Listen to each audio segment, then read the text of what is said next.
All right. We all live. We all here. Thanks for tuning in. It's another thing of Den in the D. I appreciate everybody tuning in. We got a new guest today. We got Oh, sorry. I'm Chad Mossing over here. I work for a sporting goods retailer. We'll just leave it at that. But the whole thing here is I've actually been allowed to hang out with a few NFL scouts, with my time with them and get to pick their brains. So, I do have a little bit of a pulse on, a couple different teams. It's different club by club. But I had that insight going. I've been a Lions fan all my life. I remember I'm actually from very Northwest Ohio, and and not many Lions fans go across that border, and I just, 45 minutes though was the only drive to the old Silverdome to watch Barry run, and you can't be a Lions fan, after watching Barry. So I've been a Lions fan for 30 years now, and finally, hopefully it's going to pay off, right? Like, is that the feeling?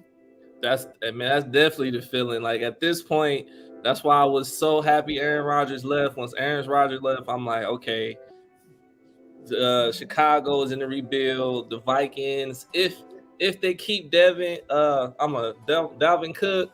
I'm like, we might be something with them, but I know as far as everybody else, I'm like, y'all can finally, after years, finally win a division. So if y'all win the division, you guaranteed to make the playoffs.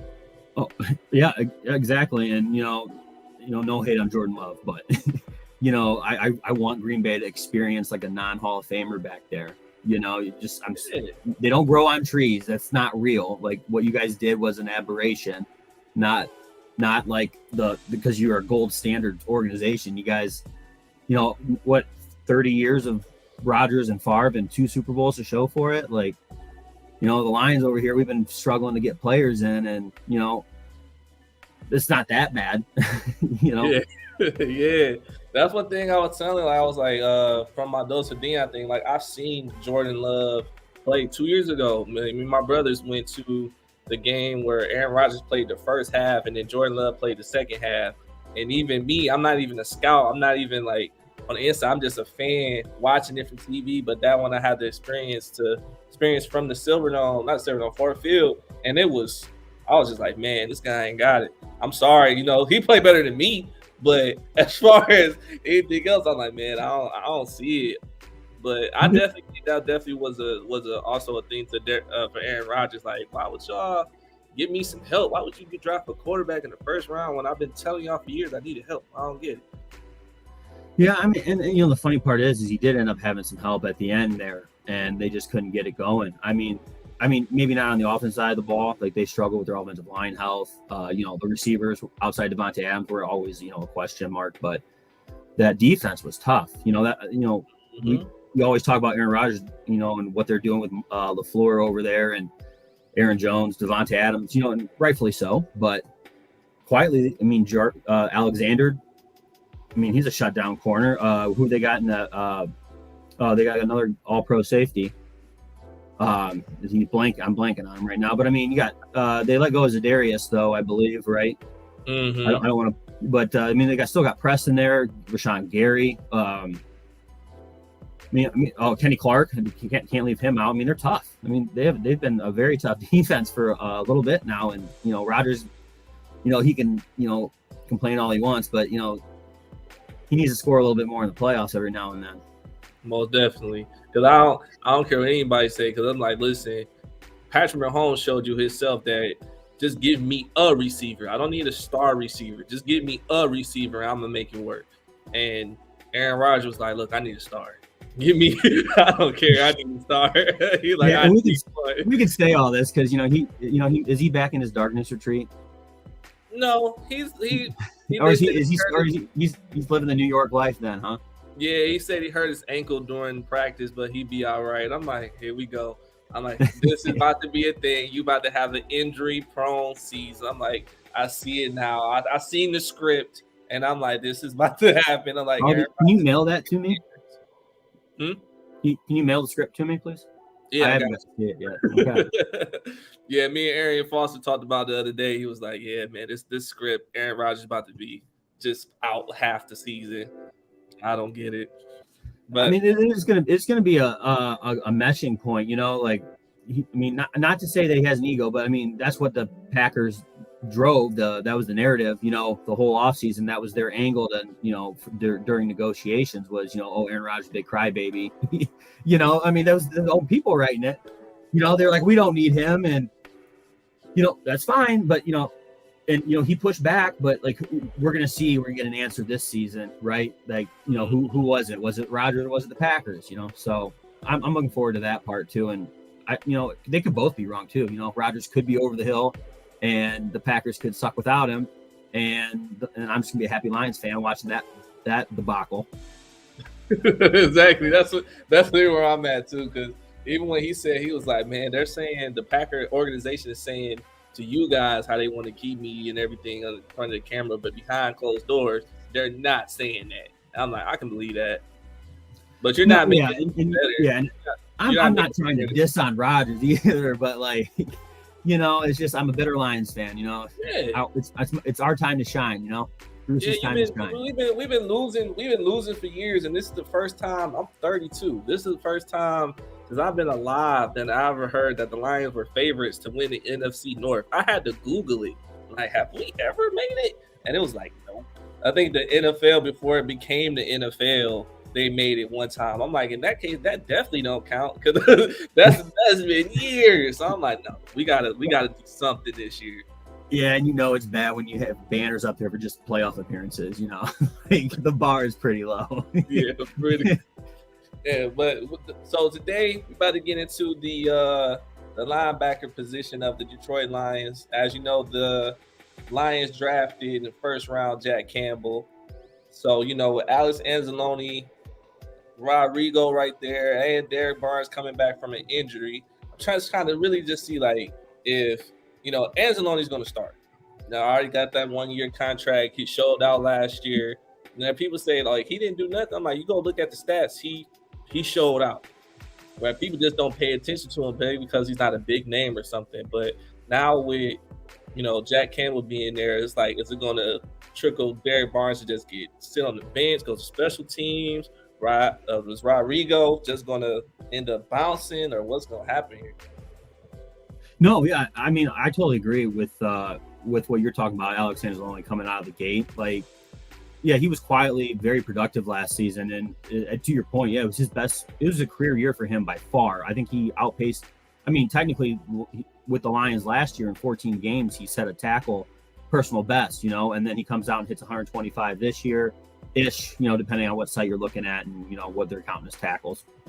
But yeah, he was quiet. He's quietly a very solid veteran, and we brought him back on a very reasonable deal, which it's good business, right? And it's a higher bar than people expect that Jack Campbell has to kind of hurdle to be the starting Mike, you know, if that makes sense. Yeah. But I think it's a good problem to have, right? Like, if you're 18th pick, and it's not like, you know, we're reaching on, you know, dare I say, you know, Jelani Tavai, but it's, you know, Jack Campbell, he's a high, all those articles on USA Today came out with a really good one on his comparative RAS score. I mean, people are tired of it with that Kent Lee Platt, but it is interesting to see, you know, his comparison to Luke Kuechly. And there's I got it right here. They named off like Derek Brooks, and he's either better or the same as all these guys. Let's see here. Who are the guys Campbell, Kuechly, Bobby Wagner. Campbell got him. Yeah. Brian Urlacher. Campbell, he's about higher RAS than Urlacher. I mean, and all this really tells me higher than Fred Warner.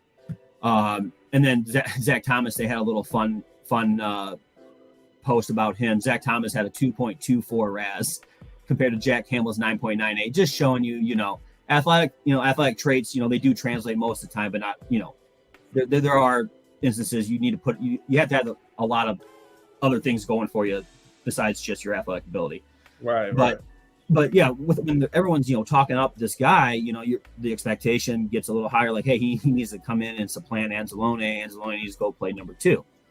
I mean, that's a probably best case scenario, right? If Jack Campbell, I mean, we're so far out. I mean, we're at rookie mini camps, you know, we're sitting here trying to predict the future without seeing, the your workouts in July and August and all that stuff. So it's all dependent on how Jack processes, right? And process information, which, from, if anyone cared to look, he was like the academic Heisman, basically. He was the highest. Yeah. He like scored the highest, whatever they kept some kind of formula, whatever it is. But yeah, he deemed the smartest man, in the NCAA or whatever for the football division. But so, I mean, that would tell me, hopefully he can process information well, but we also know that test scores aren't everything. So yeah, you go back and forth, but I mean, and that's what, we can complain about what Brad Holmes does, but I mean, that's literally what they have to do, right? It's like, oh, he can do this, but oh, here's another instance. But anyway, Jack Campbell coming in, he's got the skill set. The only thing we really need to worry about him is probably his upper body strength, right? He didn't bench press at the NFL Combine, and I'm not sure he did at his pro day because I can't really find his numbers that easily. So, I figured if he would have benched, they would have had that score filled out somewhere online. Mm-hmm. But if anyone wants to fact check me, go ahead. Like, I would love that information. But and if you do watch the tape too, it kind of matches. There's just plays where he's so big and so fast and he he's there and he's got a tight end on him or a wide receiver, and you expect him to shed the block, yet he kind of stays engaged and he can't get off, and he's got these long arms. You're like, is it the upper body? But that's the easiest thing to improve in the NFL. You get on that, college nutrition is one thing, but the NFL nutrition, a whole nother thing, if they want to take that route, right? But I mean, and I'm sure they all are doing the right things and stuff, but that's not really a high concern unless, we get to the season and we still see it. If he's got a full NFL offseason and he's still struggling with that play strength, then I might worry. But I'd have to see a full 17 game. Right. Yeah. I'm with you. Struggle bus scenario for that to happen. And I don't predict that. Like, we're not talking worst case scenario. But yeah.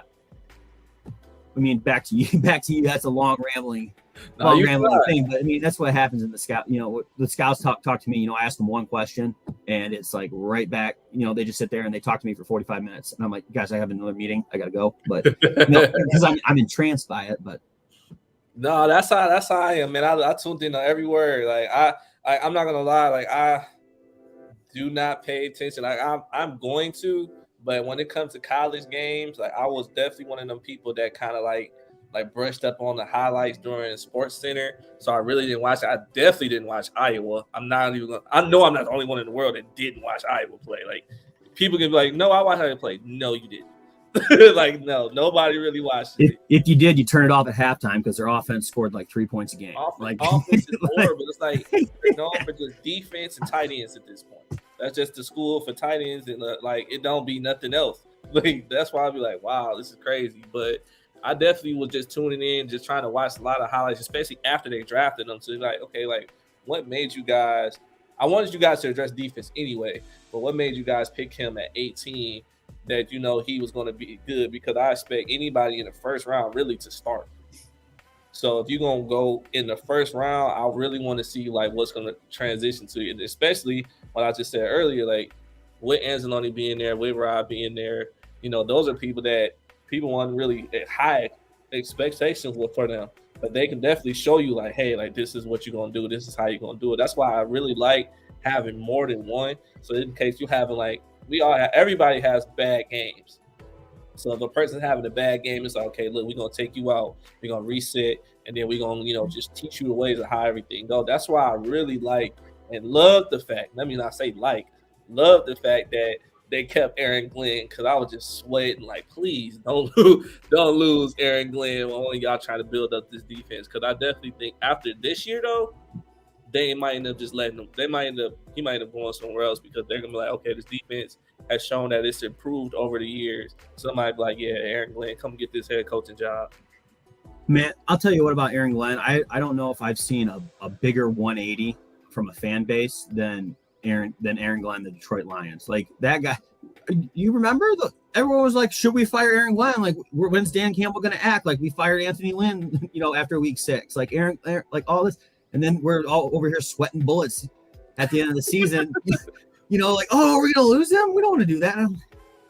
like, yeah, like, I mean, and that's what you're talking about, right? Like, and it's the same thing like Rodrigo. I'd like to, spotlight him for a sec. Talk about, he came out the gate hot. He was, I think, the NFL Rookie of the Week, or he was up for it, nominated. I mean, right out of the gate. That first 4 weeks, he looked good. He might have got, beat up a little bit, but, he kind of struggled in midseason. Then he picked it back up at the end of the year. And then I think he ended up sitting, I think it was after the Bears game, I believe, like week 10 or 12. I think that's what it might have been 11, somewhere in there.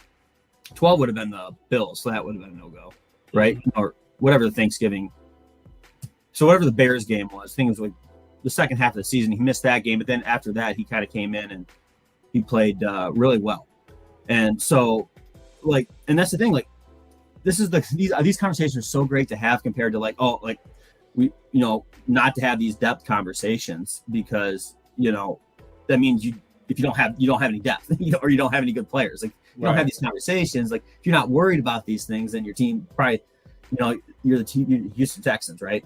So I'm just saying, like, Rodrigo, I mean, there's a world where Anzalone kind of maybe takes a step back to like that 49er year. And that's why we got him in a cheap deal in the first place. He played really good as a sophomore campaign.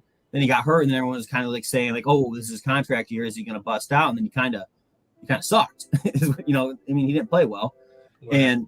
And Lions got him cheap. So I mean, if he falls off, Rodrigo and Rodrigo improves, there's a world where it's Campbell and Rodriguez out there, and Anzalone's a great veteran backup, and there's a way for the Lions to get out of his contract in like 2025, because that voided year they added on at the end of that contract, allows them to spread that bonus out, so they only eat like $4 million after 2024, which is like pretty much nothing when you have literally he's the only guy not on a rookie deal besides like. I mean, you got the league minimum guys like Jalen Reeves and the UDFs, but Rodrigo. I mean, it's great. Whoever. I mean, it's a win-win for the Lions, right? Let the best play. Like, that's what you need. You need the competition in practice. I mean, it's out of their hands, right? I mean, they might have their notion like right now we want Campbell 1, but if he's not ready and Anzalone's playing right, well then fine. And that's good news. That is good news, people. Like, I know you want your draft picks to be ready, but I mean, if Jack Campbell plays, linebacker 2 all 16 games, am I upset? Or 17 games, excuse me. Am I upset? No. I mean, I shouldn't be. It's a rookie year.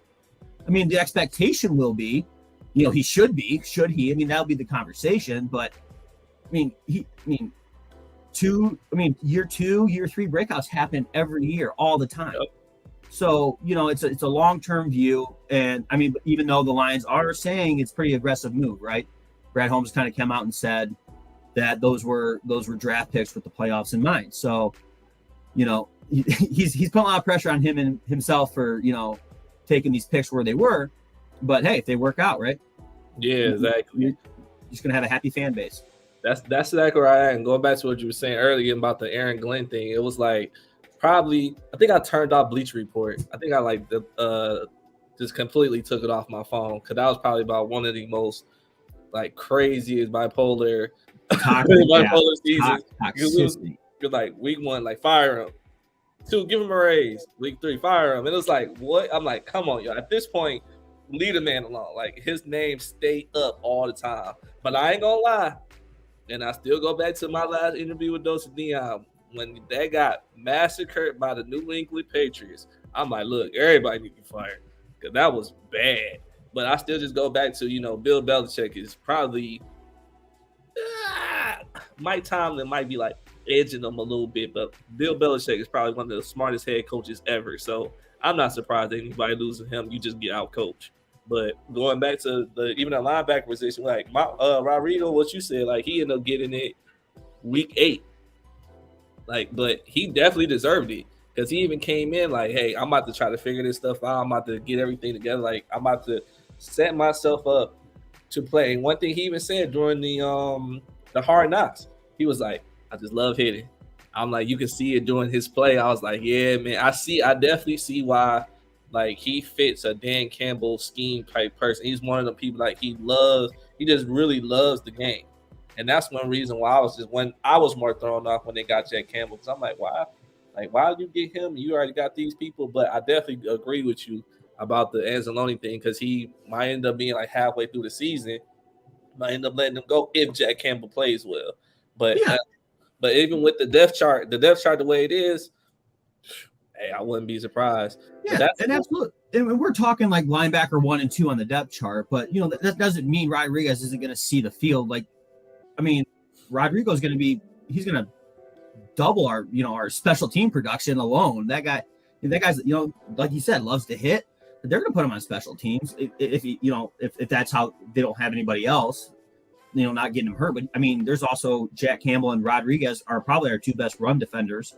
They could be in on the first couple downs, but on 12 personnel depending on matchups. But all that stuff, like it's not like they're not going to have snaps for him to play. It's not like we're wasting a good talent on the bench, right? Yeah, they're going to be playing. No, I totally understand. That's why I said it's a good thing. The one thing that I was just more concerned about everybody was like Derek Barnes. Derek Barnes is coming back. Like what position is he going to play if they he comes back 100% and still has that same talent that he did before he got injured? I'm like, that was the part that I was like, I don't know. Like but I'm with you. Like he might see special teams, but for the most part, I'm like, man, that's literally a fight. That's why I like it's a fight for that spot. Because even last year, and I hate talking about it because it still hurts to this day. Because I can't get rid of this jersey for nothing. But because that Jeff Okudah being benched and somebody just ended up just taking for him, I'm like, hey, when you have a bad game, you got somebody to step up and take that starting spot, man. Like in a sports period, sports is just always next man up. So it's good to have somebody that's like, okay, you having a bad game or a bad day, so here we're gonna step out, put this person in, make everything good. That's the reason why I like it the most. Well, and it could be just as simple as a game plan change, right? Week to week, you're playing the Tennessee Titans. Maybe Anzalone doesn't play as much. You go more Campbell, more Rodrigo because they're better against the run, right? I mean, it could be like that. And the unfortunate thing about Derek Barnes is, I mean, I don't think the days of him being like I don't know if anyone remembers, but Campbell, they envisioned him maybe taking on that Mike linebacker role, and it's a very big dream, especially for a guy who played D-line at Purdue for, 3-4 years and then made the switch to linebacker just for 1 year in college. So there's a big transition for him, but I think those days are over. I think he's going to be your off-ball Will.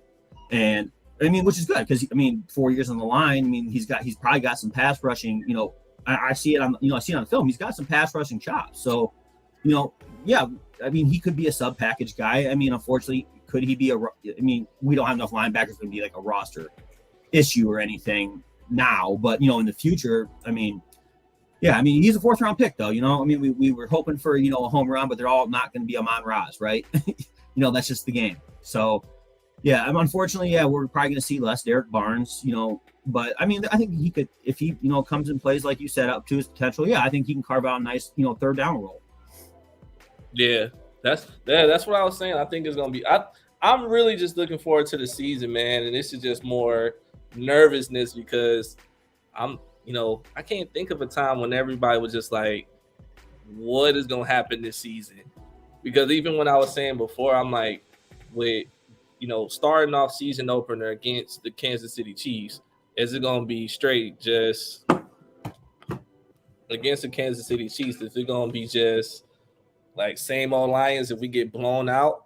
But if we end up winning, then there's going to be a whole bunch of people on the bandwagon talking about, man, I've been a Lions fan since Barry Sanders. I'm like, hold on now. If you wasn't here shooting in the gym when we went 0-16, I don't hear none of that. That was hands down one of the most brutal things ever. So I'm like, no, like if you wasn't with us then, I don't want to hear nothing that y'all, now that we actually have an expectation to do something. Yeah. And handling expectation for any team is, that's tough. Handling it for me, for what I do is tough enough, let alone carrying the shoulders of, a fan base of how many million people. But it's crazy that, it's going to be week 1 and it's overreaction Monday, right? Like if you have 1 game sample size, and sure, I don't want to prepare. I don't even want to talk about that because I don't think that's like the Lions anymore. Sitting there thinking we're going to get blown out. Like Sure. I mean, could we lose by 2 touchdowns? Yeah, but it's not going to be those 49, those turning off at halftime games. You know what I mean?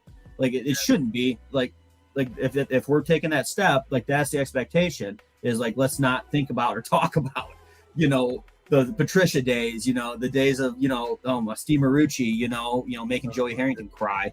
That's not a real story. That's just Steve Marucci was talking crap behind him behind closed doors. Yeah, I've definitely been on the thing like that Matt Patricia era. I'm sorry. I'm just happy that's over with. I'm still hurt by it sometimes. I'm like, how did this even go this far? But I read an article and he used a word, and I don't know who it was, and I can't remember what the article title was, but the word was he hurt my fandom. Like he touched me in my fandom, and he did. He did. Yeah. And like the season after, like with Campbell and everything, like I wasn't even excited. Like I was just, I felt bad. I was like, what's wrong with me? Like, I want to get pumped for the team. But there was just no mathematical chance, that we, like I want to see our guys go out and do well, and I want to see them go out there and kick ass. But like, you got to call a spade sometimes when you watch them just trade away your entire, your Pro Bowlers, your entire team. Calvin didn't want to come back and play for under that kind of regime. I mean, it was implied. He didn't want to come back. He asked for a trade, and they weren't going to trade him. That whole ordeal. But like you just slowly lose all your players. Then you trade Stafford, and whatever your feelings on Stafford are. It's whatever. But like still, he was around for 12 years. He was our franchise. And he gets shipped off, and you're just like, okay, I guess, we're just going to wait and see. This is kind of the wait and see thing. You're like, oh, yeah, we are bad. So, like, it just kind of ruined it. But thankfully last year, after that, and then the start to the season was really rough, right? And then so I'm just sitting there like, this is not good. Like, I don't know if I'm ever going to be a Lions fan. Like, you have that internal struggle again. You just sit there and, oh, my goodness. And then it clicked. It finally did. And, I think Campbell he got a lot of credit, but I don't think he got enough credit. That whole coaching staff and the whole organization, actually, even just Sheila Hamp now, right? Yeah. I want to call that out. I think she dropped the Ford. Yeah. That's one thing. I'm sorry to cut you off, but that's one thing I was definitely talking to somebody about. I'm like she's no longer that person that, hey, let's sell tickets. She's no longer that person like, hey, let's fill up seats, and we don't care about record. We just care about filling up seats to see if the team is going to be mediocre. No, this lady is into winning. And even you can even see it. People can just go on YouTube and type it in right now. Even I think the game before the season was over or something like that, while Matt Patricia was still playing, she was just like, because she getting sick of it. I'm like, I've been where you are. I've been there for years. So I'm glad somebody's finally like, yes, I'm sick of this. Yeah. Absolutely. Like, and some of the biggest problems require the simplest solutions. And literally, it's not like she's the one making the calls, right? She's not Jerry Jones, she's not doing that stuff. But what she did was put football minds, hired them. Like, we didn't even have like an actual front office, like an actual like NFL front office. They brought in the Dorsey, the Spielman, and they brought in who's the other guy? Rod Wood. Well, he's been there. We don't need to talk about him. He's a dinosaur.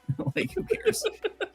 he says he's just a numbers guy. So he's numbers. But no, I mean, they brought in a bunch of football people to make football decisions. It's like, okay, like, wow. All people that have played the position before, played in the NFL, so what to expect. Versus people that's just been behind the scenes, just like I said, just being the people that's behind the scenes, just like observing. Like, no, you played in the NFL, you played in the highest part. You played in college, you played in the NFL, you played multiple seasons in the NFL, so you know what it takes to get to this position that we're trying to get in. So you're just not, okay, I made it here, but I've been bitched all my entire. Like, no, like, you actually did something in the NFL. Come here and spread your experience and knowledge. That's one thing I like about it the most. Yeah, and I mean, who wouldn't, right? Like, I think that's why, like, that culture change has just been it's been talked about, not just locally but nationally, and the Lions have been a positive spotlight for probably since Hard Knocks last year. We're probably going on over a year of solid positive, like, oh, the Lions are doing good. I mean, they're nitpicking draft value. So, like, that's an improvement to what we usually have to deal with. Like, does Quinn know what he's doing? Like, Yeah, no. Then, yeah. Because even it's at this point, I'm more just in the thing. Like, it's always going to be something. Because even last year, it was, oh, you knew you wanted Penny Hutchinson, but you picked him too fast. So that's a knock on you. It's like, wait, of all the things for you to say, it's not he's a bad player, he's not going to work. Is that you picked him too fast? And I was just like, okay, y'all got something to complain about all the time. Because this is a person that I want, and I've been looking into him the whole time. Like, this is the player that I want. Like, what's the problem? Like, even people have with the first pick, you have months to decide. It don't take you to the day of be like, okay, this is the decision. You already know. You may not tell him, but you know that the person that you want for your franchise. And so say you say, oh well, he picked him too fast. Like yeah, and you can spin it. You can spin it any way you want. Like, oh, you gotta it's a courtesy to give the teams a little bit more. I'm like, okay, the first 3 or 4 or 5 picks, like they know what they're doing. Like in a general sense, they have the most power of the board, right? The least amount of guesswork to do. I mean, outside of this year, you can usually guess the first 2 or 3 picks. Mm-hmm. And I mean, and then you got when you got that kind of power, it's not like I totally lost my train of thought. No, but I'm mostly where it was even what they were like. Everybody was expecting the Lions to get somebody in the defense with their first pick in the first round.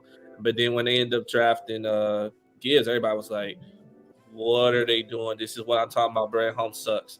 I'm like, listen, I watched this guy play at Alabama, even though it hurt watching Alabama because I'm a Michigan fan. It was just like, hey, I seen him play. He was definitely one of those like, hey, this play just blew up. This play really just blew up. So, hey, let me throw you the ball. You figure it out. And then he made plays every time. So him investing into that player and getting Gibbs, I was like, I don't see nothing wrong with it. I was kind of like skeptical because he went so high. But then listening to Brad Holmes talk right after, I was like, I get why. Well, yeah, and then you can always look at the body of work too, right? Like, sure, he might have reached on 2, but then like day 2, day 3, you get Branch and you get Hooker. Like, you flip those 2 in the first round. I mean, both those guys had first round grades in a lot of mocks. And then you take Gibbs and Campbell in the second. Like it's the same draft. It just the numbers flipped.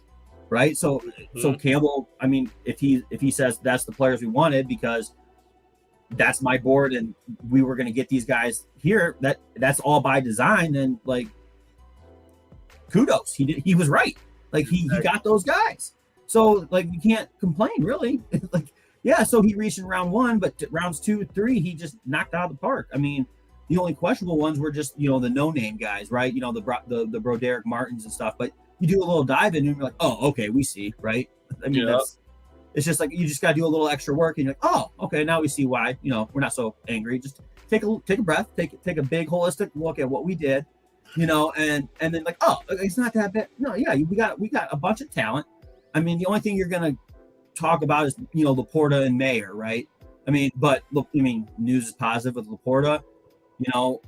If he's the fit, he's the fit. So, and only the Lions know that.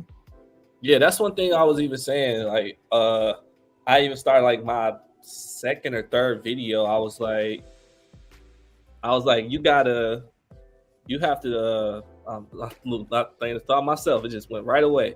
No, but there it is. I was like, do you need I like Brock Wright, James Mitchell. Brock Wright, James Mitchell look really good. So I was like, I really don't want anybody coming in and taking over. But at the same time, when you put Sam Laporta in, I was like, hey, that's perfect. If it works out for y'all. I just didn't see him at one point in time, but everybody was saying, even from the rookie minicamp, that was like, hey, this guy looks like a steal. He looks perfect. He looks like the best rookie we've seen in a while. Even George Kittle was like, yeah, he's gonna go crazy. I'm like, now when you got that tight end university stamp, I'm like, okay, I'm sorry, I didn't see it, but you're gonna prove me wrong. Well, yeah, and then you also have the same debate with Mayer as you did with Hockenson. They occupy the same part of the field as St. Brown, right? Laporta does not. So, I mean, that's just the math that you have to do. And so, again, like the Lions know their fit. So you can kind of nitpick, but either way, I mean, they drafted a good player at a position of need. So how, like, it's still an A pick. I mean, whether it's, Laporta or Mayer, right? Like, you can't be, it's just personal preference. Yeah, that's one. But one thing I just didn't want, and this is completely off topic, I just didn't want him to go in the first round, and I really didn't want Darnell Washington. That's the one player I was just like, I do think he's good. I do think he's a capable player. I just didn't want him to go in the first round just for the simple fact. I still remember Eric Ebron. Everybody had this thing that was so high on him being in the team, coming to the team and everything. And he came, and then his number one thing in college, he didn't drop passes. Came right into the Lions and then dropped every other pass. You can go on YouTube right now and shows when he was like, the ball didn't go to me, so I just stood like this on the field as like people are running by me and stuff like that. I'm like, wait a minute. I'm like, so your heart's just not in it at all. Okay. Well, that just shows that you can go ahead and go. And then when he went to Indianapolis, he went crazy. I'm like, what is it about the Lions that people just play so dry here? And then when they go to other teams, they be like, okay, let me show out. Let me play for a contract. It's like you done milked it for years. Now you with another team, and all of a sudden it's, let me play right. I don't get it. Well, I mean, yeah, I mean, there's that. I mean, you also got to think that the Lions coaching staff wasn't, getting the most out of any player, not just Eric Ebron, right? And then you got to say, he had struggled. I don't know if he caught passes from Mitch Trubisky, but whoever the quarterback with North Carolina was, when he was out there running routes, is a little different. And even who was throwing him in Indy? It wasn't Luck, was it? Yeah, it was Luck for a minute. Was it Luck? He must throw a little bit nicer ball than Stafford, because my point was going to be Stafford, especially that point in his career. He wasn't really taking it easy on any guys. He throws a mean dart. So a guy with struggling drops and catching a 90-mile-an-hour fastball. Not everybody. Stafford not the best quarterback, but talk about arm talent. That guy's. I mean, he throws that ball harder with velocity than a lot of guys in the league. Yeah. So yeah. I mean, so it's a little tougher for a guy, trying to work on his hands when he's catching the hardest ball in the NFL. Yeah. The one thing I didn't think about it until that Golden Tate thing. He was like, Matthew Stafford is the best quarterback I ever played with. And I was like, wait, you played with Russell Wilson and run a Super Bowl. So how is it that Matthew Stafford was the best?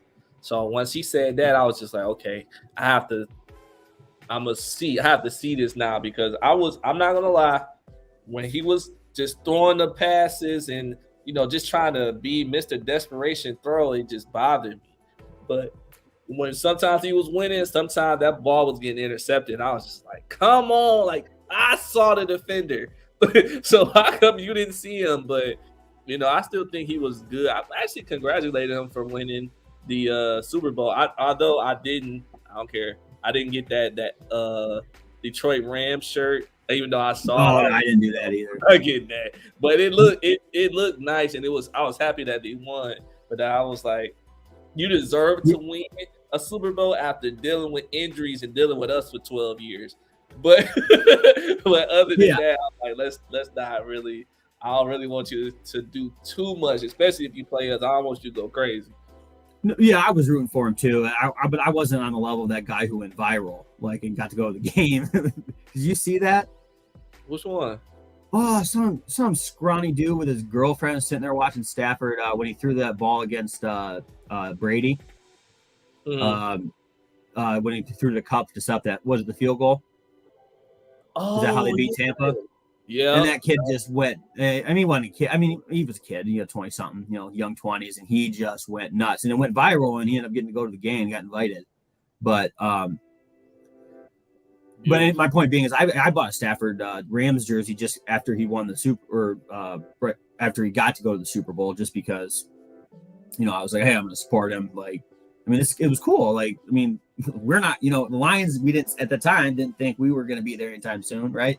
I was like, I'm going to enjoy, I want to ride the coattails a little bit, just get a little taste of that feeling, right? A little taste. I want a little taste of that playoff win, that adrenaline. It was good. It was fun. Having something a little bit more to root for, a little stake in the game was nice. Yeah, I agree with you. That's why I was just like, yeah, I want to see him. That's seeing him win and seeing everybody happy. I'm like, yeah, you deserve it. And they say even played through injury once again. That's why I'm like, see, this man is tough. Like that man is literally tough. So I love the fact that he won it. You know, I don't think they're gonna win again because the Rams kind of took a dive. But after this season, hey, you got one. That's all that matters. You want to talk about one of the most meaningless, best games ever? Matt Stafford against Brady Quinn in that Cleveland Browns. I don't know. It was 08, 09. It's the game he separated his shoulder through the touchdown to Brandon Pettigrew. Oh my God. What was that game was what, like 30? I mean, don't quote me, but it was like in the 30s, right? It was like 34, 33, 35, 38, something like that. Because it was back and forth. We went down 21-0 quick. And then Stafford just started chucking it to Calvin. And then he chucked it, got hit, separated his shoulder, called timeout, went in, threw a touchdown to Brandon Pettigrew. Or it might have been a 2-point conversion. Yeah, and that's what I'll be saying. Like it's certain games where I'm like, yeah, you push it, you try to win. But the one knock that I always had on Stafford was him going against rookie quarterbacks. Because the time Sam Darnold came in and they got, what was it, 46-16 in Ford Field. And 7 of those points was what was it? It was a defensive touchdown. I know that. I don't know if it was a pick six or a fumble recovery. It wasn't an offensive touchdown. Yeah, the first pass that Sam Darnold ever threw was a pick six. But then he bounced back and won the game. And not only did he win the game, but he made them look bad to the point where people out the Lions fans left and all the Jets fans got behind and started chanting for him. That's when I turned it off. Yeah, I was like, this is bad. Because that was prime time too. Yeah, I'm like, this is embarrassing. Then the following year, Kyler Murray comes to the league, and I made so many bets. I'm like, he ain't gonna lose again. He's not gonna lose it to Kyler Murray. I don't care. Everybody's making this knock on Kyler Murray because he's too short and there's all this other stuff. He should have been a baseball player, not an NFL player. They're gonna be fine. And then tie the game. I'm like, did you really tie? And you were winning the whole first half? Like, what happened? And that's why I was just like, yeah, maybe it might be time. it might be time for Stafford to figure something else out. Yeah, I mean, that you're calling out the 2 Patricia years too, which I'm gonna again. Patricia trumps all for me like that. Stafford's not blameless in any of those things. Like, don't get me wrong, I think he threw 3 or 4 picks in the Jets game trying to come back too. Mm-hmm. So, he's not totally blameless, like you said. He does implode, trying to do too much every once in a while. But just talk about putting your players in a bad position. I mean, what Patricia did was we did get up against them. Then we just, LeGarrette Blount, or, insert running back name here, right? And just until you're sick in the face. Adrian Peterson, 38-year-old Adrian Peterson, Matt Patricia loved him. Not, and it was great. It was fun for a couple games. AP on the Lions, it was a little weird, but his Hall of Fame running back, name power. Mm-hmm. But 2.8 or a carry, you're just like, okay, let's try something new. And I mean, the Redskins game, which basically ultimately lost Patricia. Was that his last game that he coached? Was the no, because he got blown out on Thanksgiving, right?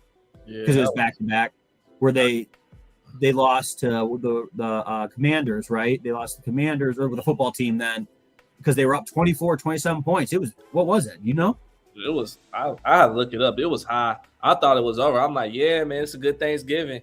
Because they were talking, we not really winning Thanksgiving games, and this one come through. I'm like, yeah, it was a Washington football teams. I'm like, you don't even become the Commanders yet. I'm like, no, this is about to be beautiful, and then they just lose. And I think that was when it was just like, okay, he's going to coach Thanksgiving, and then we got blown out again, and then they were like, okay, you're done. like that was it. I think it was by the Texans. I don't want to. I need to look that year up. Yeah, because just off of the strength of everybody's just saying just like that Patriots way thing, like the Patriots way, and I'm like, I hate that line bothers me now because I'm like the Patriot way only works for one team. Like y'all keep trying to pull these players. Oh, I played with Bill Belichick. I'm bringing the Patriots way to Detroit Lions. I'm bringing it to the Tennessee Titans. No, Patriots way only works with the New England Patriots. It doesn't work with anybody else. But that's what people were known for doing. I'm like, y'all got to stop that. It's not working. I don't even know if it works for New England. I think it just works when you have a Hall of Fame, like one of the best. Probably, I would just say, let's say it, GOAT coach, GOAT quarterback. Can we that combo? Like, I mean, that was a perfect mesh. Like Belichick and Brady both had that insanity, like laser focus, like nothing matters. I mean, I don't know about you, but I wouldn't lose my, my model wife or my current wife. I'm not losing my wife or my future kids, over football. But Tom Brady wanted that trophy one more time. Like that's just the way those guys. Like I mean, you have to need to be elite like that. I mean, I'm not saying it's going to be like that's the decision he made. I'm just saying that like it looked like it though. I'm agreeing. Well, I know, yeah. I mean, the collateral damage to try to play one more year, like to me, wouldn't have been worth it. But like those that's what makes him great, right? I mean, in football, right? That's what I mean. That laser, that just constant competitiveness. Jordan, same way. Just that Last Dance. I just watched it again for no reason, just because I just find that mentality is so cool. Like it's cool.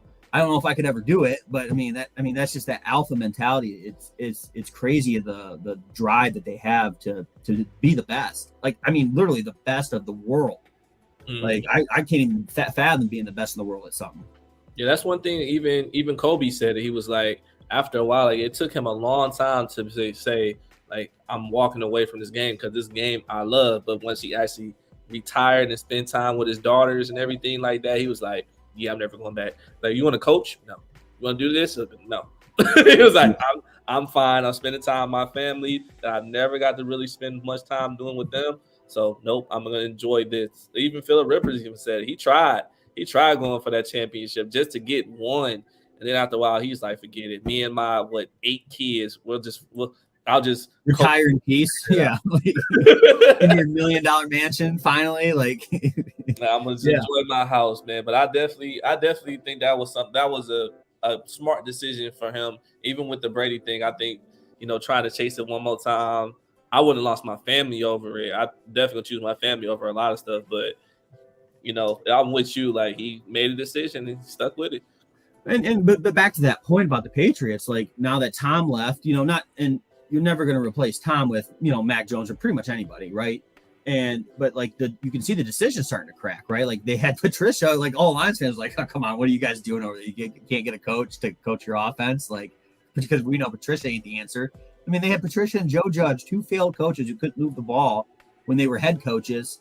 One was a special teams coordinator and the other one basically a defensive coordinator, and they're your 2 offensive minds. Like, I mean. They struggled all year. Like it's a fact. Like not all year. They started out hot, right? They were like undefeated when they played us, but then the wheels fell off. I mean, the wheels completely fell off. They couldn't move the ball. Yeah, that's one thing. That's one thing that I've been saying. I've even been telling my friend about. I don't like defensive coordinators being head coaches. I don't like. It's like is it a personality type thing? No, I feel like Robert Saleh, Matt Patricia, Jim Schwartz, even DeMeco Ryan with the Texans right now, I just feel like they are just really like one-dimensional. So when it comes to the offense, I'm sorry. When it comes to the offense, it's just really predictable and really dry. And the defense is like, okay, yeah, we're going to figure it out. We're going to scramble. But when it comes to offense, it's like, okay, run, pass. Oh, it didn't work. Okay, next time. Run, pass. Okay, it didn't work. I'm like, no, you can't. Like, come on now. Like, mix it up. Do more than that was the Lions when we got a 7-point lead with the Patricia. Literally, that's what we're up 7. We're acting up. We act like we're up 14, 21 points. Yeah. Like, oh, we can go 3 and out 2 times in a row. Like, it ain't no big deal. Like, run. Yeah, so vanilla. It's always vanilla. That's the reason why I said that's one of the reasons. Like, he was really one of the reasons why I was most at it. I get into arguments about it now. Like, no defensive coordinator should be a head coach, just for the simple fact that it's stuff like that. And Robert Saleh, even with the Jets, is even proving me right, because I like Zach Wilson. I liked him when he was with BYU. You don't think it's Wilson. You think it's Saleh. Yeah, I know. Like, once they're gonna after Aaron Rodgers retires or leaves the Jets or whatever one comes first, I think he's gonna retire. And then Zach Wilson comes back and takes over. Then Zach Wilson, they're going to be like, oh, man, we never knew him learning from Aaron Rodgers. They'd have made him into a star. It's like, no, he was always a star. and he always showed that he had the capability to be a star. One, you're just in New York, so they don't really give you a chance to try to be better. It's like, no, you need to be good today. If you're not good today, we don't care about tomorrow. We need wins now, just because you're New York, you're in a high market. Hell, Daniel Jones did horrible for real until he got with I forgot his head coach he's with now. Joe Judge. Yeah, the other guy in New England. Then they're like, hey, what's going on, Daniel Jones? We don't want you on the team anymore. You're gonna get this 1-year proven deal and see what happens. And then they made the playoffs. And I'm like, Daniel Jones always been good. Like, you just have that head coach that's just not really pushing you into just being a star. You're just like, just make it work.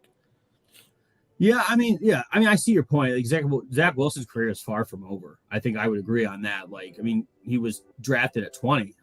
He can barely drink. You know, he's still got like the Mrs. Robinson complex. Like, you know what I mean? Like, he's out there like chasing moms. I'm like, hey, dude, you're like a quarterback in the NFL. You don't have to do that. You know, you can stay young. You don't have to go after all the moms. Like, like, come on, dude. Like, I mean, he holds the ball a little too long. I mean, he does have a lot of things to work on, but yeah, he's got the talent, the arm talent, obviously. Like, he'll make even it's hard to watch the Jets football when he was starting. But I mean, I would motor through, you know, as much as I could. But even then, like, his like 9 for 17 or his 9 for 27 games or whatever it was, like, you still see flashes. You're just like, oh wow, like, why don't you do that more, right? So yeah, I mean, he's got potential. He needs to start putting it together though. Yeah, because that's one thing that it was just more just like putting everything together. But like I said, when you in New York, when you're in those big name markets, you can't. There's no time to develop. That's the one thing that I always say. Excuse me. I always say is a knock on a lot of people is they don't want you to be good later. Like, you got to be good today. So it's like, no, we don't want you to just come in the league and figure it out in a few years. If you're not good today, we don't care about you tomorrow. That's the reason why I'm like, hey, these high markets, New York and things like that, it works for certain people, but some people that they fall under that pressure. No, yeah, I mean, I was one of them. You know, like, my playing days, I was not clutch. I didn't I didn't want the ball. Yeah, but, that's why. Oh, go ahead. No, go. I've talked enough. You need to cut me off. Yeah, that's why. That's why I was saying, like, it's a lot of people, man. Like, you can check any sport, like the people that come in and be like, man, I'm gonna be a star, and I'm gonna be just this person that's gonna come in and change the franchise. But you in that big name market, and then you could mess around and do something wrong, and then be like, yeah, this ain't it. Or hell, I just even had to look it up just now. Geno Smith went right to New York. And it took him so long to actually figure it out. And then they were like, okay, well, you're just going to go for a backup for Seattle, and we'll just figure it out. And then went played over Drew Lock, became a starter, and made the Seattle Seahawks into the playoffs when they thought they were going to be a rebuilding team. And there's an asterisk to that playoff win. I'm going to tell you that right now. Yeah, I say this almost every other video. I'm like, Baker Mayfield does not know me from the next man. He might walk down the street and be like, hey, that's Chris. No, he does not know me. But you owe me an apology for that game. Like, that was horrible. Like, not only did you lose, but they literally had a thing where they were like, here, take the game. Give us we don't want it. Here, Rams, give it to the Lions and let them figure it out if they can beat Green Bay. And you were just like, nah, I don't want it. Here, go ahead. Yeah, like really, Baker. Like, that's literally what I would say. I was like, Baker, really, you're really gonna try to go for a contract now? Like, this is what you're doing to me? Like, why? Like, what did I do to you? I was an Ohio boy. Like, you know, there's some Browns fans that really liked you, you know, and now they don't. I understand. At this point, I now understand. Even what's his name? Oh my goodness, the guy from First Take. And Skip Shannon, Stephen A. Stephen A. There it is. I don't know how I forgot his name. Even Stephen A. is like, man, you got more commercials than you got wins. And I was like, no, he doesn't. Until I had to look at it, I was like, wait, he does. He does have more commercials than he has wins. This is crazy. I don't get it, but hopefully, you know, they figure it out. And then when they did, I was just like, look, you're gonna have to just go to another team. And now you with Tampa, and they're like, okay, he may start in Tampa. I'm like, I don't see it happening, but you never know. Like I said, them markets where they need you to succeed now and all that stuff. They like, hey, see how people put Johnny. Oh, this is off topic, but see how people put Johnny Manziel on that pedestal. Oops. Like, right. Oops. Like everyone who put him on that pedestal, they just like, oops. Yeah, I think every single one of them. They're like, yeah. that's my bad. Yeah, and everybody was, and then people like try to deny like I wasn't a fan, and I'm like, no, like there was a lot of people fans of Johnny Manziel because y'all thought he was gonna come in with Mike Evans and go crazy in the NFL, and then didn't even have half of a good season. And I'm like, hey, well, yeah, and he was ineligible. Like I think he was getting suspended, wasn't he? He was under investigation for all the crap he was doing. Because he kept like win, lose, or draw a game, you go out drinking. Oh, like, and then he got in a fight with his girlfriend. That was a whole thing.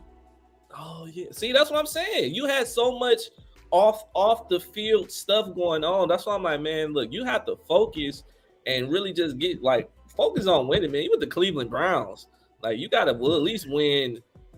Hell, 7 games, you'll be fine. They didn't even win that. I'm like, okay, whatever. You just go ahead and go. Think about it this way, though. Like Deshaun Watson, you took that the Browns gave you that guaranteed money, you know, that record-breaking NFL contract, and then if you pee on it, basically, if you know just take a leak on all that money, Lamar just tried to do it. You know, Jalen Hurts didn't even ask for it for a fully guaranteed contract.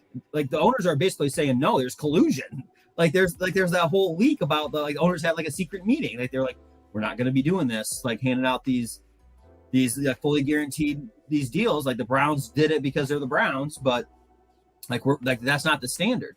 Like so if like he needs to like prove to the rest of the NFL so someone else can maybe get that fully guaranteed deal again, right? Like make it worth it. Go win 2 Super Bowls.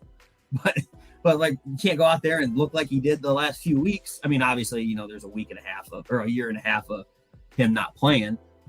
But yeah, I honestly I liked him when he was with the Texans. I don't like him now that he's with the Browns. Even with the off the field stuff, like that's I'd be gossiping if I got into it because I was like if one person said it, then it'd be like, okay, that's a lot of people to come forward to say that about you.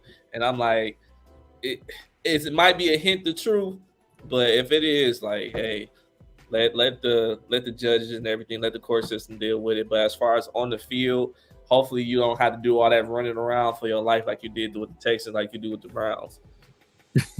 Well, yeah, hopefully he's got all that money. He can just go out and pay for it, and just without the work, just don't hire an actual worker. Just come on, man. Yeah. You're Deshaun Watson. Don't be doing that.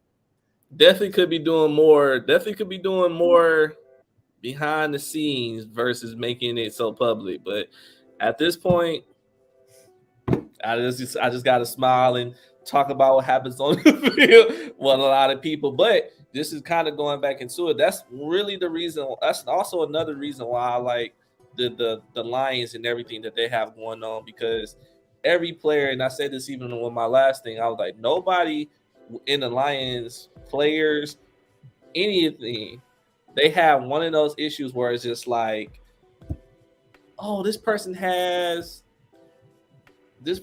off the field issues. This person has some trouble pass or anything like that. Like everybody that they have is committed to the game.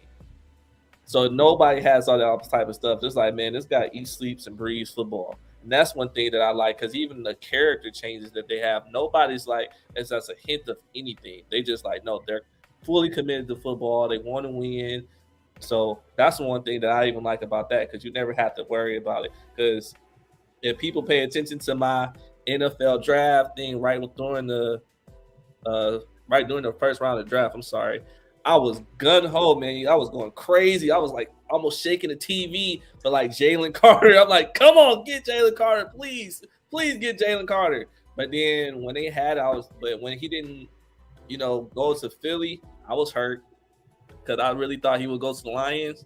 But I can also understand because that whole car incident with him and his friend, how that would still make a lot of people hesitant. And he didn't have a conversation with me, but he had that conversation like, hey, this is not me. This is my past. This is not something that's going to continue to happen. I was just young, coming into a bunch of money. So, this is just something that it was a mistake that I had, and it won't happen again. Nope. Let me take it back. This was a poor choice that I made, not a mistake, and it won't happen again.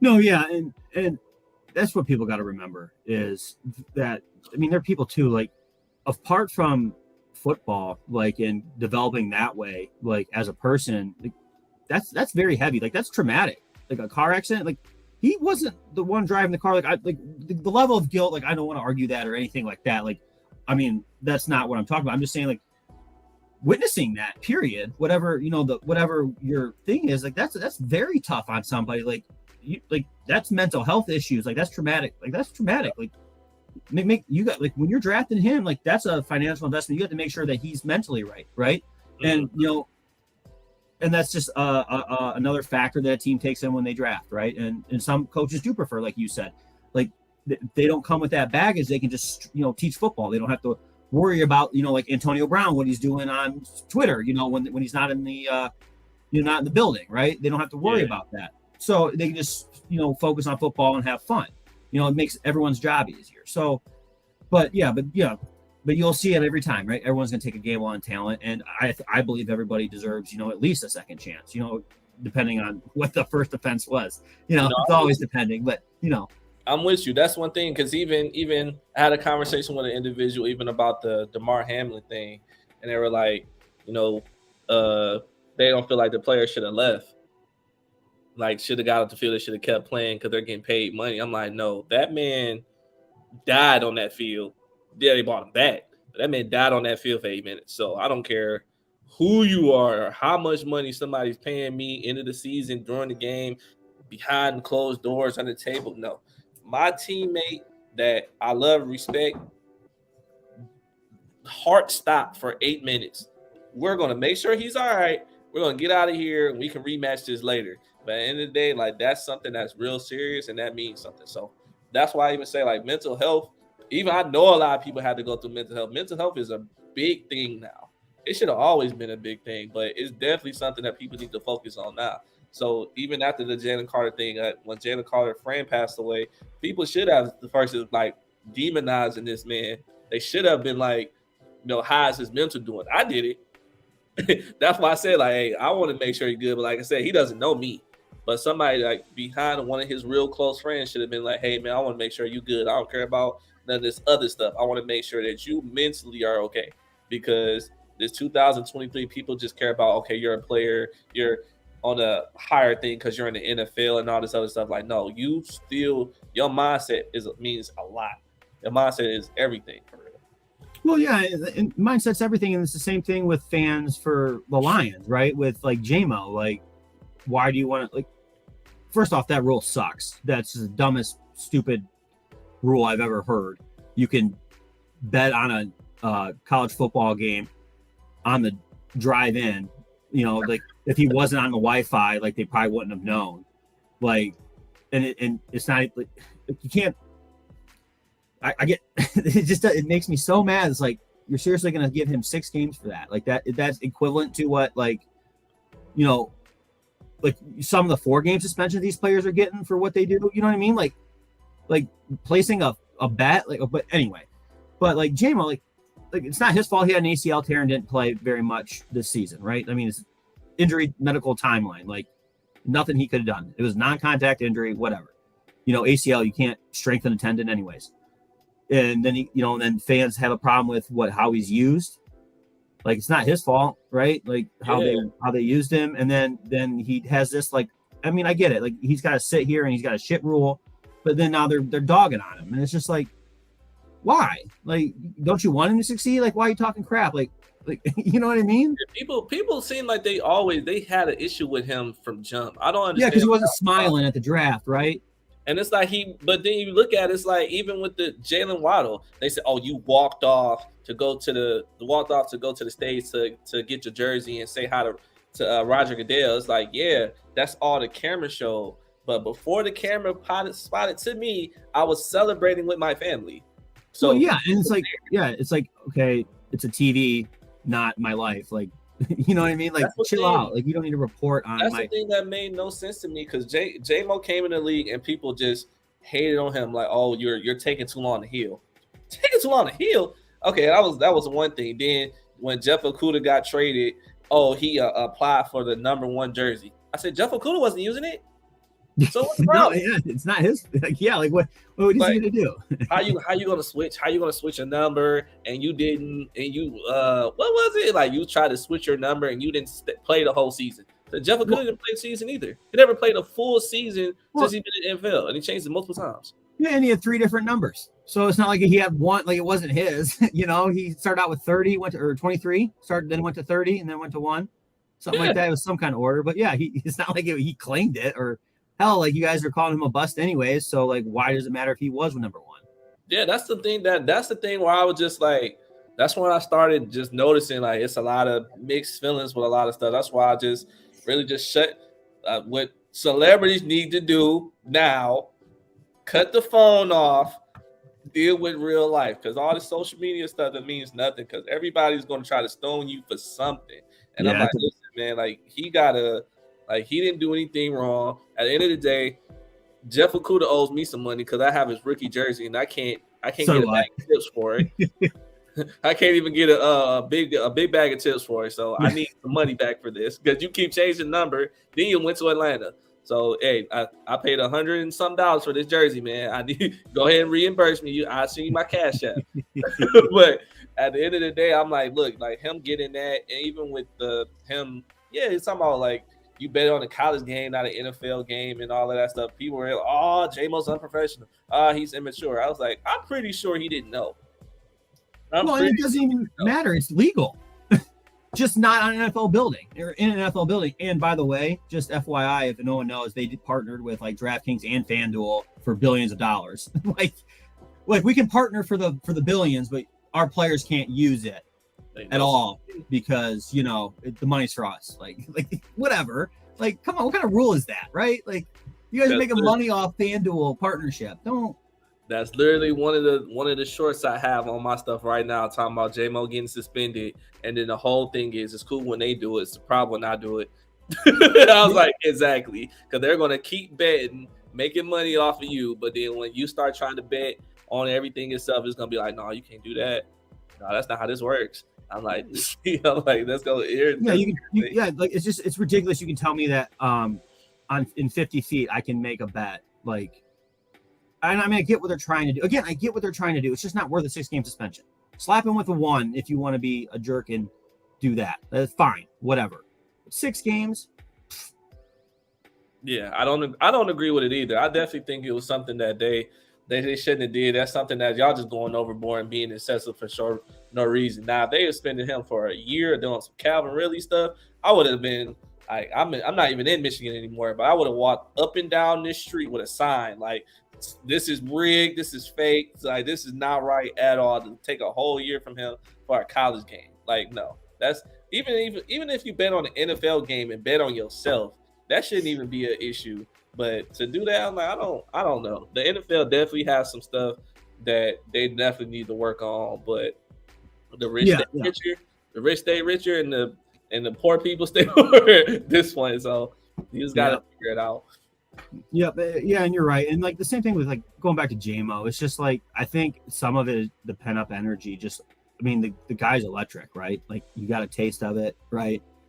And everyone's just sitting there waiting for this breakout that's going to happen, you know. And because there's always that back of the unknown that he is a rookie, hasn't played a lot, right? Like there is a chance he can bust, you know, and go the Okudah route, right? And we trade. I mean, not like we traded a bunch of. I mean, Holmes got a steal moving 24 spots or whatever he did, but yeah, that was nice.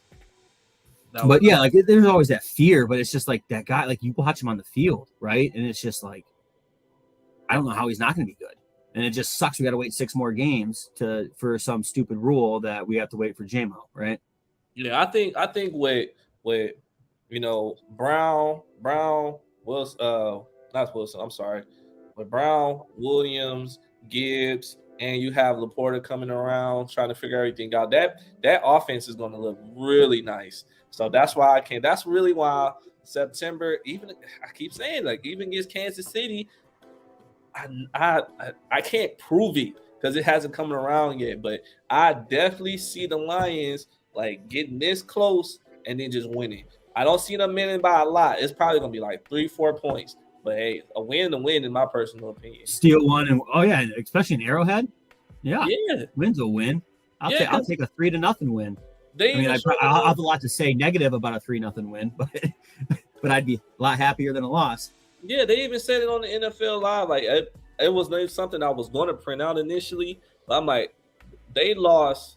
Like you got for Kansas City keep losing offensive linemen and receivers, and it's like okay, receiver room, next man up. We're gonna figure this everything out. It's like you guys are taking away the one thing. Yeah, you still have Travis Kelce, but that's literally one thing that made the Rams fail this year is because Stafford just kept throwing the Cooper Cup. So Patrick Mahomes is going to throw it to Travis Kelce. Okay, who else?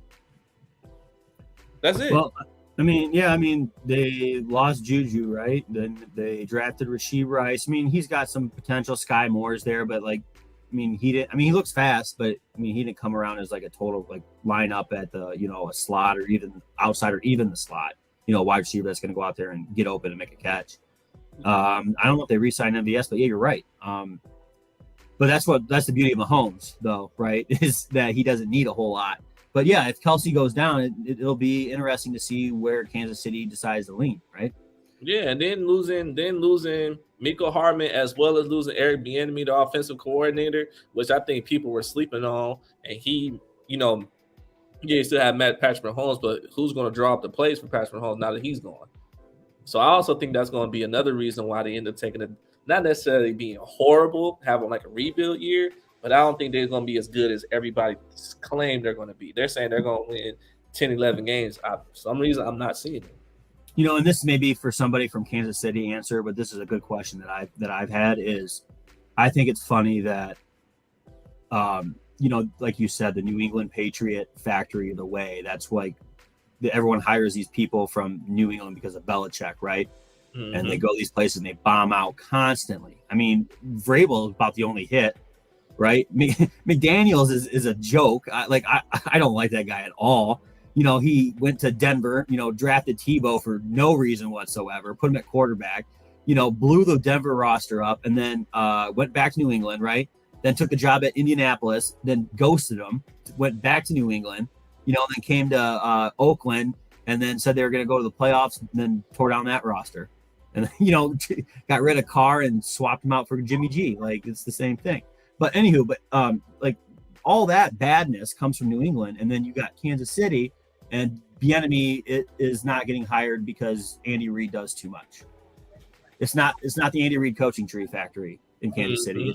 It's the Andy Reid show. It's not the Bill Belichick show. It's the Patriot way. It's just it's not. There's a reason I think, but it's not good. It's not a good look. Yeah, that's why I'm really just looking forward to it, man. This September, I was saying December. No, not December. September, I just need to hurry up and just come around so we can see it. And then I'll love to start this thing back up with you again after the Lions end up winning or close lose, either one.